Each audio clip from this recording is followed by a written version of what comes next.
Hello my loves, and welcome to yet another entry in the Ages of Chaos. Now, following on from the last video, we're going to be taking a look at the Book of Tzeentch in Codex Chaos Demons for Warhammer 40,000's 9th edition. I will be getting round to doing the World Eaters very soon, by the way, because that book came today, along with Arcs of Omen, Angron. I need to look at those as well. Both of the currently released Arcs of Omen books will be getting their own videos at certain points, but for today we're going to be taking a look at the Changer of Ways, the Chaos Power Tzeentch, or however you frigging pronounce it. What I love about so many of the Chaos Powers and the demons themselves is that their naming conventions are Lovecraftian, and none more so than Tzeentch, because Tzeentch is Atzathoth, effectively. Tzeentch is the most Lovecraftian of a Lovecraftian bunch, if you like. He very much emphasizes the manifold, shifting, unknowable mania and horror of Lovecraftian horror itself, of the 40k universe. He's the most notable example of how Lovecraft was a very significant influence on the formulation of Warhammer and Warhammer 40,000, of Chaos itself, of what makes the metaphysics of these gaming systems and their mythologies distinct. Tzeentch is the Changer of Ways. He is the god, the chaos god of change and of magic and of fate and of the time stream. He hasn't changed a great deal. Like Khorne, he hasn't really shifted in terms of his aspects very much since his original description in Realms of Chaos, Lost and the Damned. Way, I believe it was 1988 when that book was released. He's remained, ironically, pretty constant for an entity whose core aspects, his ethos, are inconstancy. But there have been subtle tweaks and developments. One of the things in the original Lost and the Damned book, he had a very definite form. He looked like a big pink horror, effectively, with lots of faces crawling all over him. What they've done in the descriptions since that time is try to move him away from being so defined. That is one of the ways that he's portrayed. But because he is, by his very nature, inconstant, he's in constant flux, they've kind of shifted it more to that way. So it depends on who is worshipping him, or who is referring to him, as to how he appears. Like, there are certain cults that regard him as a giant eagle, there are certain cults that worship him as a living fire, or as a living star, and so on and so forth.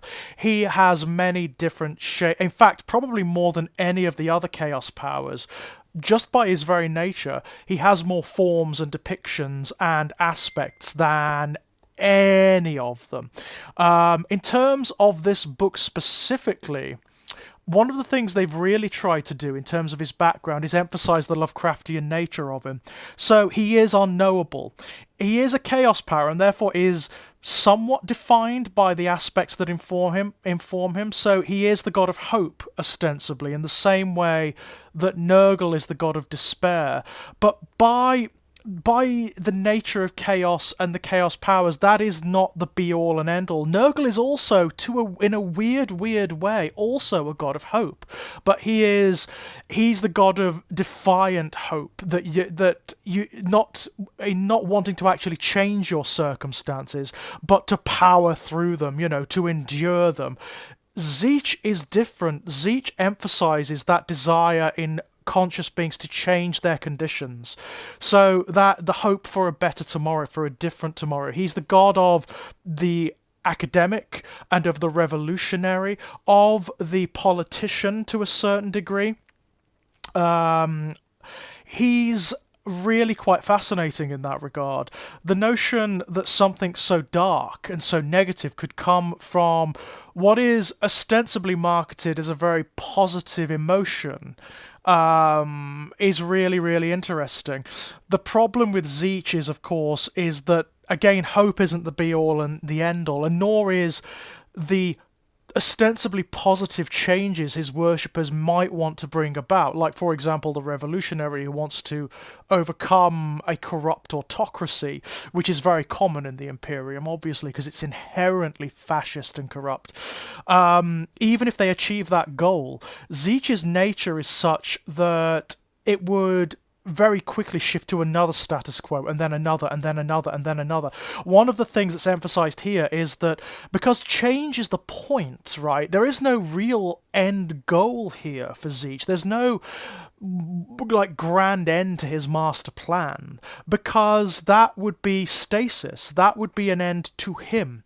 It would fundamentally alter his nature and therefore corrode his nature. He often does things, or certainly his demons do things that seem contradictory or that complicate his own agendas, that seem even contrary to his own agendas, if it's amusing, if it's interesting, if it will feed that desire for constant complexity and ambiguity and change. It's absolutely fascinating. He is, as a result, also the Chaos God of insanity, as well as enlightenment. And the way those two are conflated within Tzeentch is really, really fascinating. In terms of the way he appears here, like all the Chaos Gods, there is a depiction of him here, and it's completely new. It's unlike any we've ever seen. It does have elements of his previous incarnations, but it's much more Lovecraftian. It's much more unknowable. It's very difficult to see and get a bead on. If I can get a picture up, I'll show you. It's really odd. It's got elements of the Lord of Change in it, but it's not. That's not it. It's very fluid and protean, and I kind of love that element of Tzeentch. I like the fact also that Tzeentch undermines reality itself. All the Chaos powers do that, but Tzeentch does it more than any of the others. By his very nature, time, dimension, all of these things break down within Tzeentch's purview. And if you go over the page, just like all the other Chaos powers in this book, there's a little sort of narrative war zone that shows you what effects Tzeentch's demons have when they overtake a world. And again, it derives from ostensibly positive desires. It's Warzone Garmesh, and it is an uprising. It is initially an uprising by a cabal of workers, who want a better tomorrow. They want something better, but of course they end up opening a warp rift which unleashes the forces of Tzeentch on the planet, and as a result everything goes topsy-turvy. Dimension breaks down, reality breaks down. There's a lovely bit towards the end where a ship that's been summoned to Garmesh to see what the hell is going on, they're in orbit around it, and they open comms channels, and that is a mistake. It lets in all the insanity, it lets in the influence of Tzeentch, and when they bring it up on the view screen, it's insanity, it's madness, and those who look at it go mad, and the demons that are depicted on it actually start to reach through the view screen, because that's how Tzeentch operates, right? Nothing is stable. Dimension, physical reality, nothing stays stable around him. It's true of all the Chaos powers, but they tend to affect reality in accordance with very particular imagery and symbolism. Tzeentch, it is just Lovecraftian madness. Nothing makes sense anymore within his purview, and I kind of love it. I must admit, I kind of love that. In terms of the game, we've got the Book of Tzeentch, just as we had the Book of Khorne before. On the cover of it, there's a lovely little Emperor's Tarot symbolic representation of Tzeentch, and it is very Lovecraftian. I mean, like, this symbol could come directly from a Lovecraft story, and it's very, very cool indeed.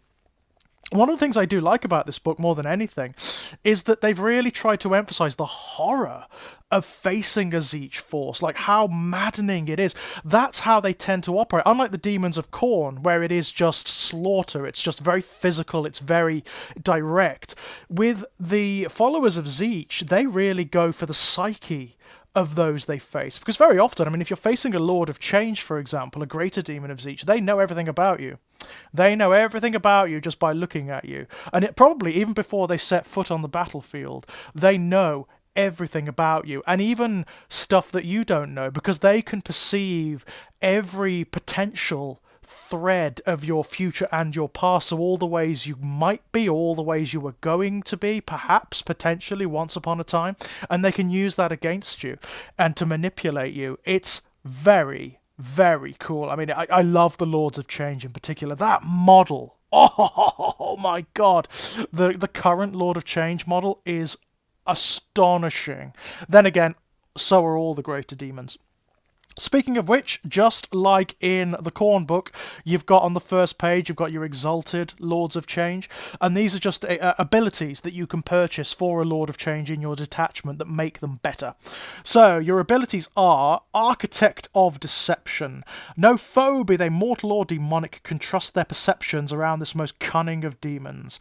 A veil of sorcerous illusion wreathes it so densely that its enemies may not discern the demon's true location, even should they stand in its very shadow. You see what I mean by the Lovecraftian stuff? Each time a ranged attack is made against this model, subtract 1 from the attack's hit roll. It's good. It's a very good passive ability. It means that your Lord of Change isn't going to get shot off the battlefield immediately. It's very nice. Master Mutator.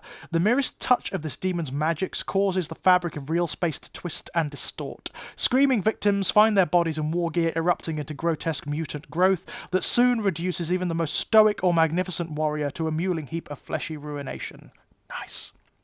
At the end of your psychic phase, roll 1d6 for each enemy unit that suffered any mortal wounds as a result of a psychic power manifested by this model that turn. On a 2+, that unit suffers 1 mortal wound. That may seem to be a small potatoes, but actually it's very good.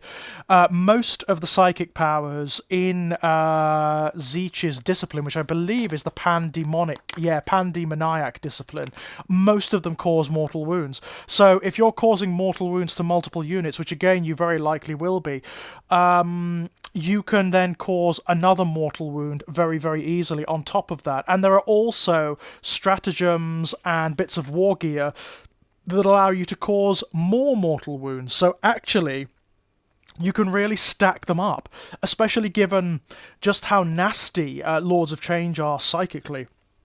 It can be very, very good indeed.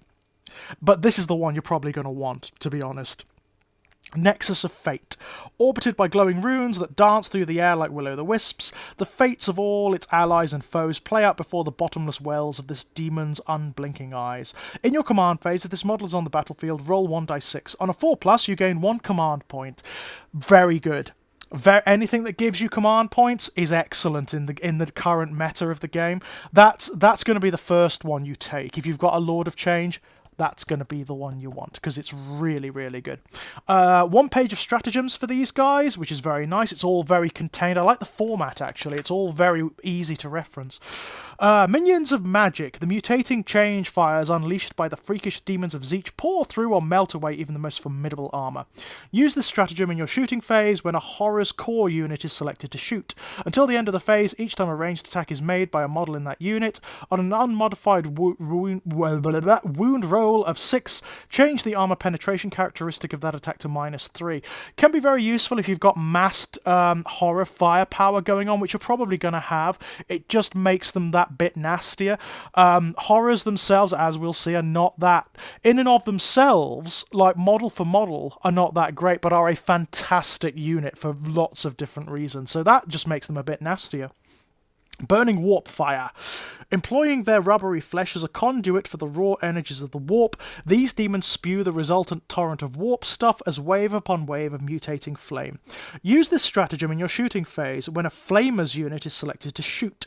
Until the end of the phase, each time a model in that unit makes an attack with flickering flames or the pink fire profile of fire that targets an enemy unit that contains 11 or more models, when determining how many attacks that model makes with that weapon, count results of less than 9 as 9. So essentially it removes the random element from the shots that you fire with flamers and exalted flamers.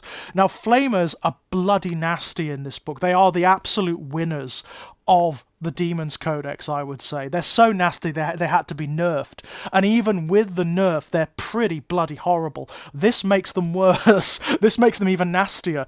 It's pretty unpleasant, I've got to say. Especially against Horde armies. It's very good against Orcs or against Tyranids, that one.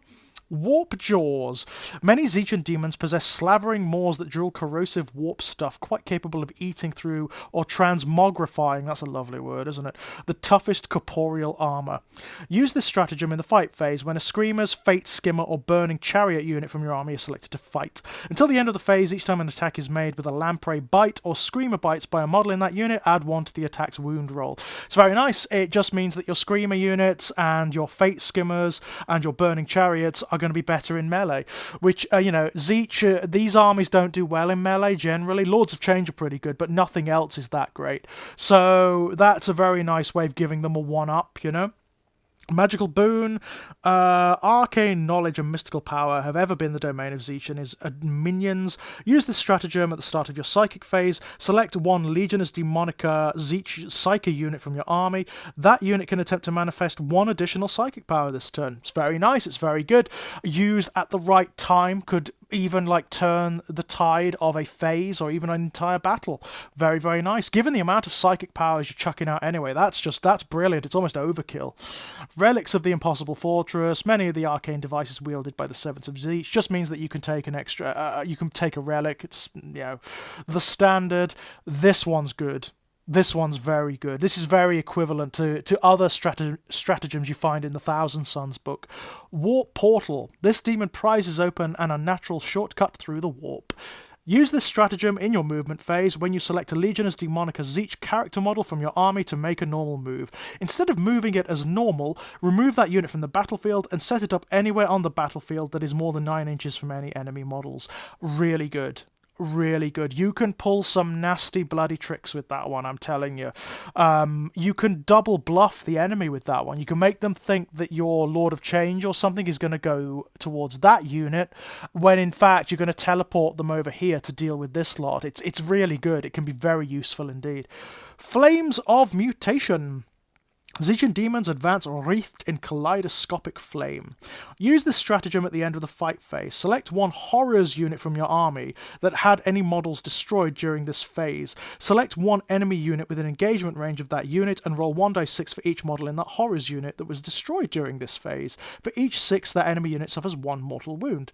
An enemy unit can only suffer a maximum of 6 mortal wounds per phase as a result of this. It's kind of nice. If you've got a horror unit that's had models destroyed in it and you want to give something back, or if you think you can actually sort of cripple a difficult enemy unit with this, it can be very nasty. It can sort of come out of nowhere, especially if the enemy isn't really aware, your opponent isn't aware that this stratagem exists. It can be quite nice. And finally, this is a lovely reference to an old standard, as it were, pun, very, very definitely intended. The Blasted Standard, which has been in Tzeentch armies since the Realms of Chaos days. The demons unleash transmutational energies from their icon. Use this stratagem at the start of your psychic phase. Select 1 Legionus Demonica Tzeentch icon unit from your army. Until the end of the phase, each time you make an unmodified psychic test of 9 or more, for a friendly Legionus Demonica Tzeentch Psyker unit within 12 inches of that unit, the closest enemy unit within 24 inches and visible to that selected unit suffers 1 mortal wound. Because you're going to be using a lot of Psykers in your army, if you can position your army in a particular way and get that off, that could be very good indeed. That could cause some real damage. Now, this is where it's at for Tzeentch. The psychic discipline, which of course Khorne didn't have. This is the Pandemoniac discipline. So all of them have got their own, all of the gods have got their own bespoke psychic disciplines in this, and they're all called something different. It's really, really fun. We've got the Noctic discipline for Undivided. We've got the Soul Stain discipline for Slaanesh, which is really bloody lovely. What have we got for Nurgle? We've got for Nurgle, who I'll be doing next time, by the way. We've got the Warp Rot discipline, which is very lovely, isn't it? I'm going to have to clean my hands after turning to that page. And we've got the Pandemoniac discipline here for Tzeentch. So, number 1 is Boon of Change. As the demon chants, its minions begin to twist and new forms take shape as the will of Tzeentch demands. It's a blessing. Boon of Change has a warp charge value of 6, so a really low warp charge for these guys. If manifested, select 1 friendly Legionus Demonica Tzeentch unit within 18 inches of this cycle and roll 1d3. Until the start of your next psychic phase, that unit gains the relevant bonus from the table below, so they can sprout extra limbs, which gives 2 inches to their move, mystical strength, which adds 1 to their strength, which can actually be really useful for flamers, can be very useful for flames because their flames have the same strength as the demon. So that can be very useful. Resilient Hide, add 1 to the toughness characteristic of models in that unit. If the result of the psychic test was 9 or more, which is really likely, you could select what happens. So if you can get that 9 or more, which is really likely, actually that's really good. That can be very useful indeed. All blessings are pretty good. That's a very nice one, actually. Even with the random element, that's pretty good. Bolt of Change, old classic. The demon unleashes a bolt of warp energy that afflicts the foe with sickening and uncontrollable mutations. It's a Witchfire. Bolt of Change has a warp charge value of 7, again pretty low. If manifested, select 1 enemy unit within 18 inches and visible to the Psycho and roll 9 dice 6. For each 5+, the enemy unit suffers 1 mortal wound. For each model destroyed as a result of those mortal wounds, the unit suffers 1 additional mortal wound to a maximum of 3. Very nice, very nice. It's your mortal wound generator. Very similar to I think there's a Bolt of Change or something like it in the Thousand Suns Codex, and that is very, very similar indeed. Very nice indeed. Gaze of Fate. Using its powers of precognition to unravel the strands of destiny, this demon extracts secrets from the Sea of Souls, there's a lot of sibilance in that sentence, and channels them through its own potent form. This is a blessing. Gaze of Fate has a warp charge value of 7. If manifested at the end of the battle round, if the Psycho is on the battlefield, you can retain up to 2 unspent Warp Storm points. Nice. That's pretty damn good, actually. Given the nature of the Warp Storm and the fact that you can't retain the dice after, that gives you a little bit of leverage, it gives you a little bit of certainty, so that's quite nice. Treason of Tzeentch, another old psychic power here. The Psycho reaches into the mind of its victims, subverting their will and turning them upon their own allies. Malediction.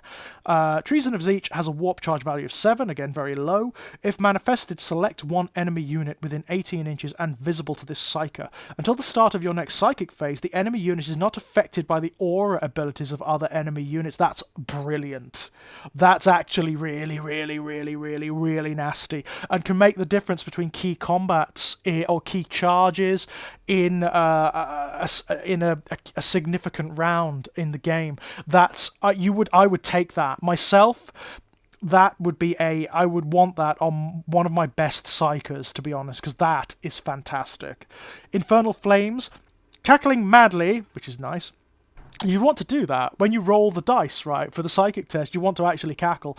The Psycho's minions are wreathed in pink and blue flames that leap forth to consume their foes. It's a blessing.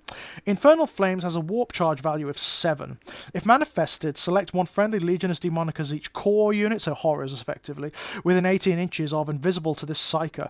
Until the start of your next psychic phase, each time a model in that unit makes a ranged attack, add 1 to that attack's wound roll. It just makes them a little better. You know, it makes their shooting a little better. It's quite nice.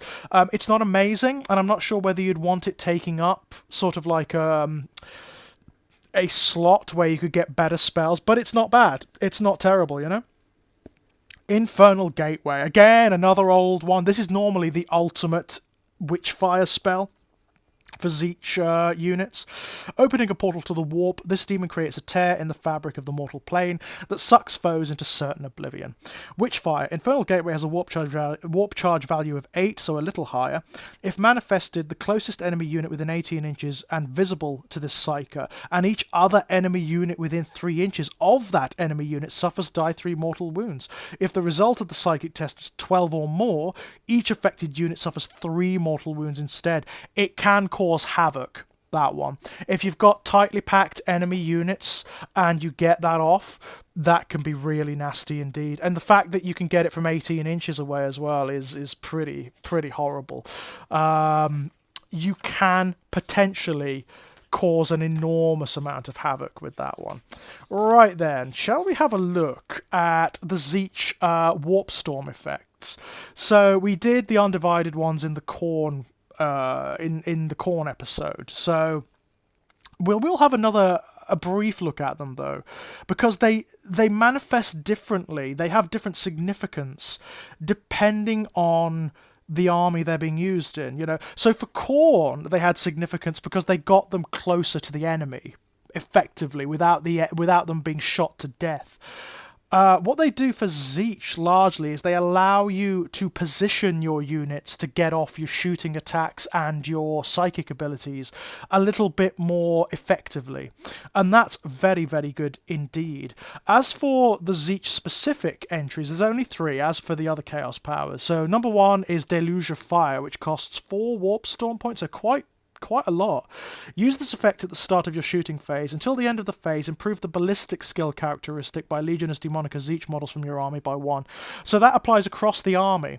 And actually, if you're going to be doing a lot of shooting in that phase, and you know you are, that can be very good. That can be very good. It just gives you a bit more of a guarantee of hitting something, right? Sorceress Winds. This costs 3 Warp Storm points.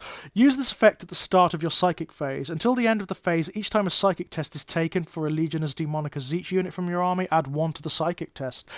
Very good. Very good. Most of the units already have a +1, or they have an ability to get a plus to their psychic test anyway. That just adds to it, so that is excellent. Like Lords of Change, for example, already have a bonus. That gives them another bonus on top of that. It's excellent. Rampant Mutation, 3 Warp Storm points. Use this effect in the fight phase. Until the end of your phase, each time a Legionis Demonica Tzeentch model from your army makes a melee attack, an unmodified wound roll of 6 inflicts 1 mortal wound on the target in addition to any normal damage. Very good. Very, very good indeed. It just makes them a little bit more reliable in melee. So if you do have units that are charging in that have gotten into melee, that just gives them a little bit more. You know, it gives them the ability to actually cause some harm, because the thing with Tzeentch units is they're generally crap in melee, barring 1 or 2 notable exceptions. I've got a cup of tea, by the way. Hang on.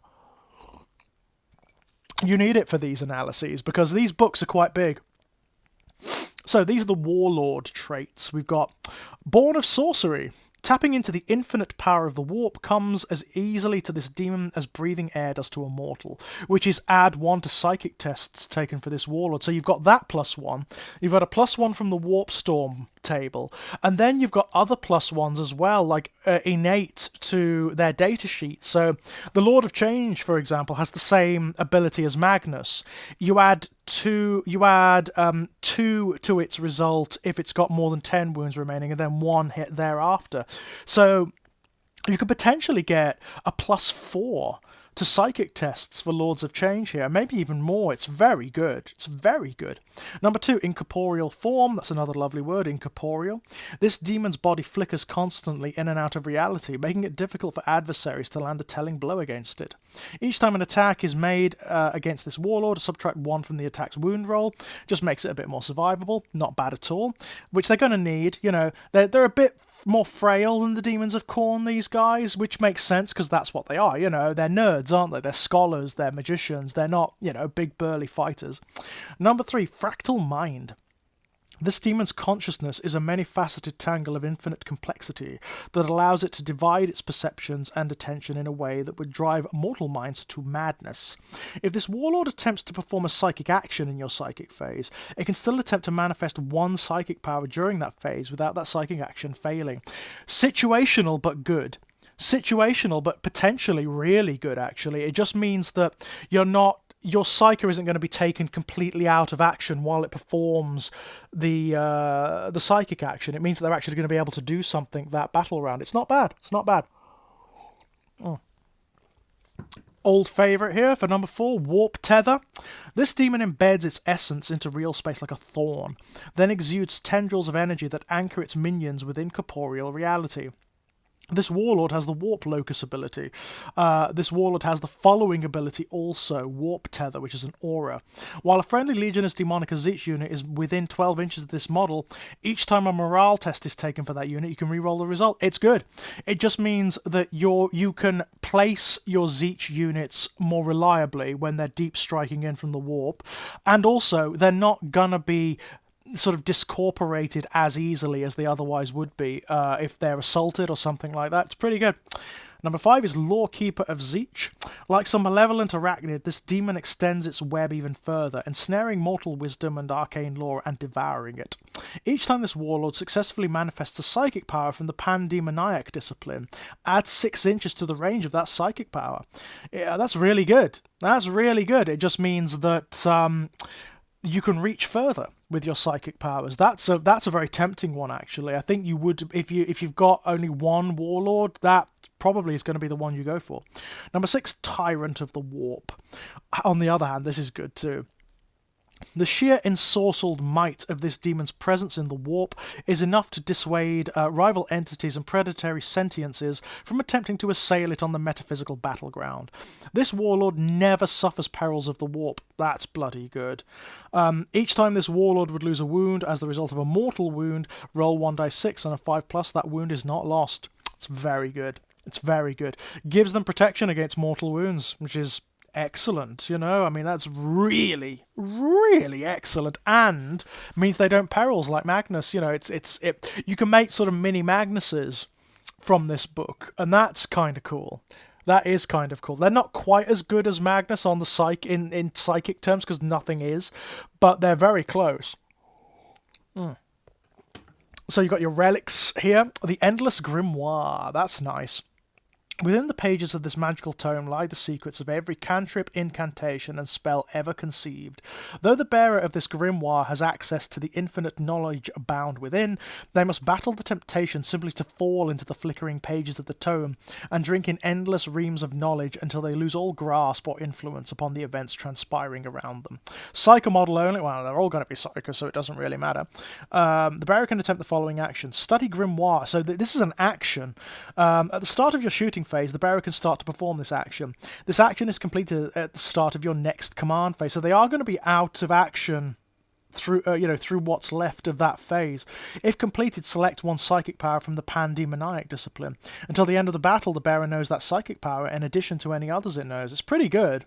It does mean you're going to have to perform an action, but it does mean that your Psyker can rack up psychic powers. They know more and more and more and more as the battle goes on. Not bad. Not bad. The Impossible Robe. This is excellent for Lords of Change. The wearer of this robe exists between several realities at once. Thus can a demonic commander potentially control Tzeentch's interests in multiple times and places simultaneously to further multiple aspects of the great plan.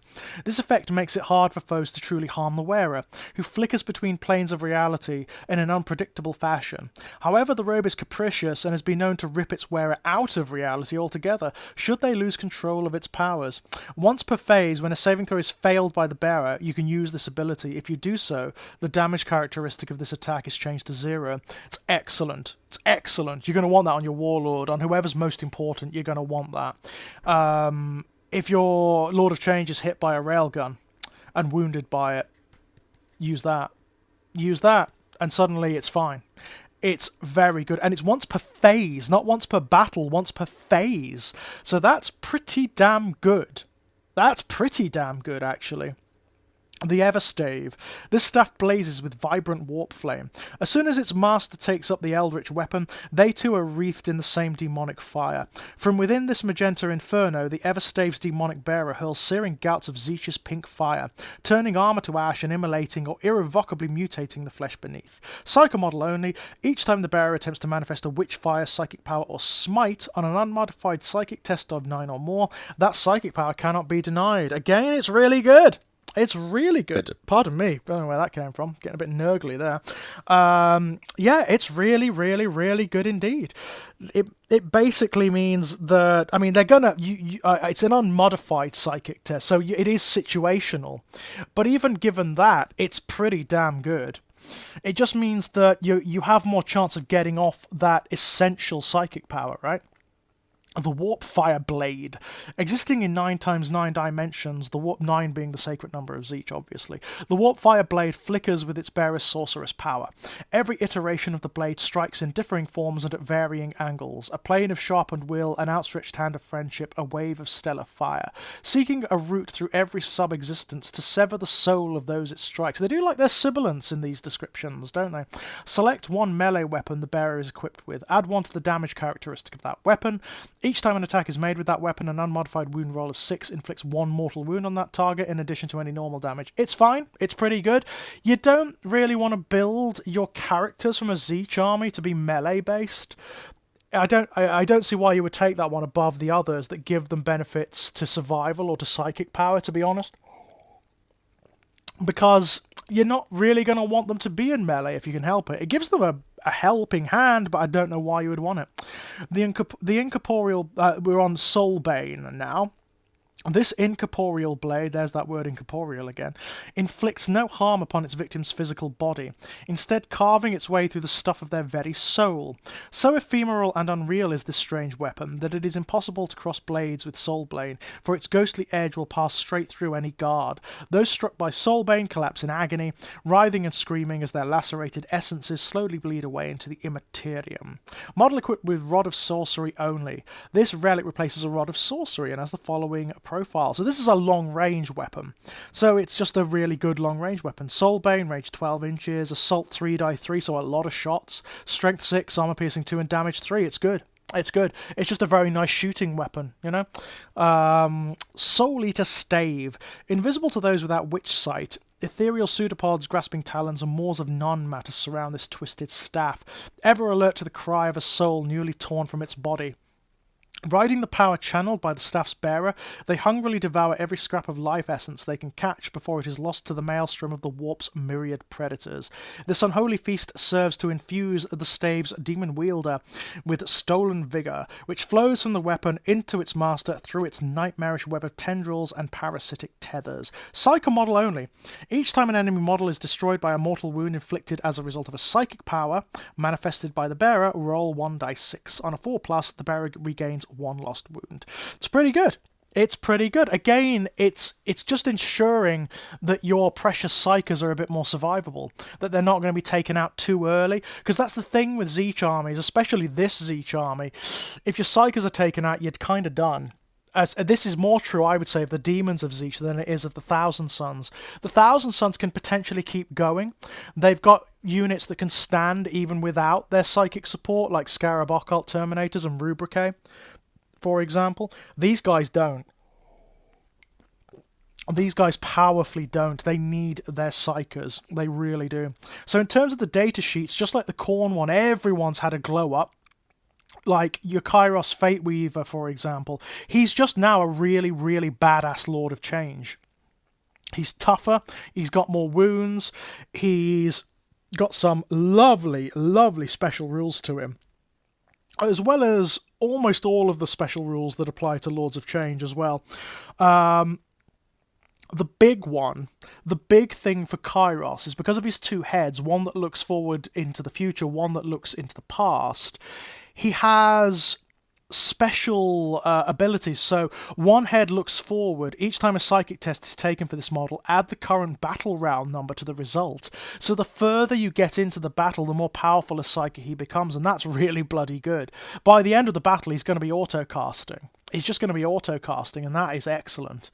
One head looks back. Once per battle, when your opponent uses a stratagem, excluding the command reroll stratagem, you can use this ability. If you do so, until the end of the battle, the CP cost your opponent must pay to use that stratagem again is increased by 1. That can be excellent. If your opponent is relying upon a particular key stratagem, that makes it much more difficult for them to use it for the rest of the battle. It's very nice. The other thing, of course, is that this guy knows all of the psychic powers from the Pandemoniac discipline automatically. So again, he's like a mini Magnus. He's a bit like a mini Magnus, who is pretty tough and pretty nasty, you know? Lots of wounds. Not very high toughness, so he can get shot off the board. You're going to have to watch that. But yeah, he's an amazing psyker, as you would expect. The Lord of Change is more or less just like him. It just lacks the one head looks forward, the one head looks back, and also doesn't know all of the psychic powers from the Pandemoniac discipline. It knows 3, which is fine, you know? Absolutely fine. The Lord of Change also has a few more options, obviously, like it can carry a Rod of Sorcery, a Baleful Sword, and it also has access to the Relics of Tzeentch, so it's pretty nice. It's pretty nice. The Changeling, lovely. I always like the Changeling as a model and as a concept. Very situational, but if you can maneuver him into such a position that he's adjacent to an enemy model that's very good in melee, he can make all the difference. Very situational, but his ability to mimic like the weapon skill, strength and attacks of those around him, and also for his staff to mimic an enemy weapon, That's very good. That can be very good indeed. He can actually become a linchpin in your close combats, which the enemy is not going to expect. He's difficult to use, but then again, you'd expect that. He's a trickster, right? You've got your normal heralds, and they've all had a little bit of a glow up, but more specifically, they all fulfill a particular role now. So you've got your fate skimmers, who are horrors on chariots of Tzeentch. And what they can do is they lead shoals of screamers into the foe, so they give a benefit to screamers. They're also psychics, of course, so they're psychers, so they have access to the psychic powers. Flux masters, they're all about supporting your horrors and buffing your horrors up. Again, psychers. You've got your blue scribes, and the blue scribes are really fun. Not only are they really funny, they also have these very interesting abilities to debuff enemy psychers on the one hand, and then to buff themselves, which is really, really cool. They can almost automatically cast certain psychic powers, and that makes them very reliable in an odd kind of way. If there is a linchpin psychic power you want to go off, you position those guys where you want it, and they will get it off for you. Or if you want to debuff the enemy and make sure they don't, that's what you do with them. Changecaster, again, he buffs horrors in a slightly different way. So again, like the Changecaster and the Fluxmaster are going to be core to your army. You're going to want at least one of them because of the benefits they give to blue and pink horrors. Blue horrors have got their own profile here, which is very nice. That means you can actually take, if you don't want to pay for pink horrors, you can take blue horrors. They're not great, but they're not meant to be. The whole point of the horrors is they give you a little bit of long-range firepower, which is okay. It's not bad at all. It's not great, but it's okay. But their big thing, of course, is that they split. It's the fact that pink horrors have the opportunity, have the chance to split into two blue horrors, and blue horrors have the chance to split into two brimstone horrors. The way they've balanced this out in this book, because they've always had difficulty with that, the horrors can be really, really nasty and very difficult to shift because of their propensity to split, for the unit to grow as it's being destroyed. They've balanced that out here by making it a dice roll. You have to roll a 4+ before a model can split, and that balances it really nicely. It means that not every model in the unit is going to split, and you've got to just grind them off the board, but enough of them are that the ability is going to give them some benefit. In and of themselves, they don't do anything particularly well. They're not meant to. They're a tar pit unit. You put them where they can either hold objectives or where they can bog down the enemy, and that is really what they're for. Big winners, the Flamers. Flamers in this book are amazing. They are high toughness, very maneuverable, very fast, multi-wound models that are very difficult to take down, that have one of the best long-range weapons in the game, which is the Flickering Flames. It's range 12 inches, so not very long range. You do have to get them quite close to the enemy. Assault dice 6 plus 3, that's per model. Strength is user, they're strength 5 already, with ways to buff that. Armor piercing -2, damage 1. They used to, in this entry, that used to hit automatically as well, like a flamer, but that proved just too devastating, so now they do have to roll to hit, like any unit. But that doesn't matter either. That's fine. It's not much of a debuff, to be honest. These guys are the winners of this codex, just generally. They are absolutely amazing. You're going to want to fill up on the flamers in your elite section, and you're also going to want to take an exalted flamer with them, because not only does the exalted flamer have stronger versions of their fire attack, but it also enhances the blazing warp, the warp fire of normal flamers. It gives them +1 strength, so now they're strength 6. Very nasty indeed. Very nasty. They are brilliant elite units. The thing is with them, they can be hacked apart in melee because they're not very good in it, but enemy units are going to be really, really unlikely to charge them because they can just overwatch and incinerate them. They are fantastic. Absolutely fantastic. You're not only going to want to take them in Tzeentch Demon detachments, you're going to want to take them with your allied Thousand Sons as well. If you can have like a little demon unit for your allied Thousand Sons, some horrors, some flamers, maybe a Lord of Change or a Fate Skimmer or something, you are well away. They are going to have such grand benefit for a Thousand Son army. As we've seen, Thousand Sons are doing really well as a result of not only their innate abilities, the core codex is very good, but the benefit Tzeentch demons bring to a Thousand Sons army, because of course you can include a Tzeentch demon unit detachment in a Thousand Sons army without them losing their overall army benefit, which is, of course, what's it called? The Sorceress Cabals, is it, or something?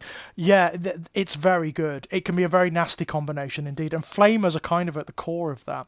Screamers are fantastic, very fast support units. They're very good at sort of getting out on the flanks of your army or ranging ahead and either tying up enemy units that you don't want to be sort of getting into melee with your army, or crippling those units that are going to be threatening to them at long range. They're very nice.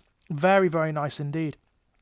They've got, their Lamprey bites are horrible. They've got 3 attacks each, and the Lamprey bite is +2 strength, has strength 6, armor piercing -3, damage 2. It's very nice. And they cause mortal wounds over units that they move over in the movement phase. So very nice. Burning Chariot, it's an exalted flamer on a chariot, so it's even nastier. It's even more nasty. It's essentially a mobile artillery piece, and again, lots of benefit from that to a Thousand Sons army. Lots of benefit indeed. I would say, actually, on the whole, of all the Chaos powers in the 9th Ed Codex Chaos Demons, Tzeentch armies have done the best. I think Tzeentch armies have made out very, very well in this codex indeed. They have some fantastic psychic powers, some real synergies going on, some fantastic units, but they are also fun to use because they are kind of tricky. You need to think about it. They're going to get ripped to shreds in melee for the most part, so you've got to really... There's something very tactical about them. Also, just aesthetically on the tabletop, they're going to look amazing.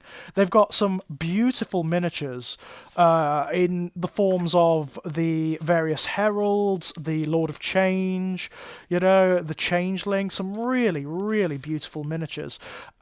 Strikingly coloured to look at, but also very interesting to play, very unusual for a Warhammer 40,000 army. Psychic heavy, like the Thousand Sons, even more fragile. They don't have the defensive capabilities of the Thousand Sons, but very, very interesting to play. I'm very tempted actually to put together a Tzeentch demon unit for my Thousand Sons, and maybe even expand that out into a full army, because I can see how these guys would be endlessly fun to play with. So that was Tzeentch, my loves. In the next episode, we'll either be doing the Codex World Eaters, which is very, very likely, or we'll be doing the Book of Nurgle from Codex Chaos Demons. So stay tuned for that. Until then, my loves, bye-bye.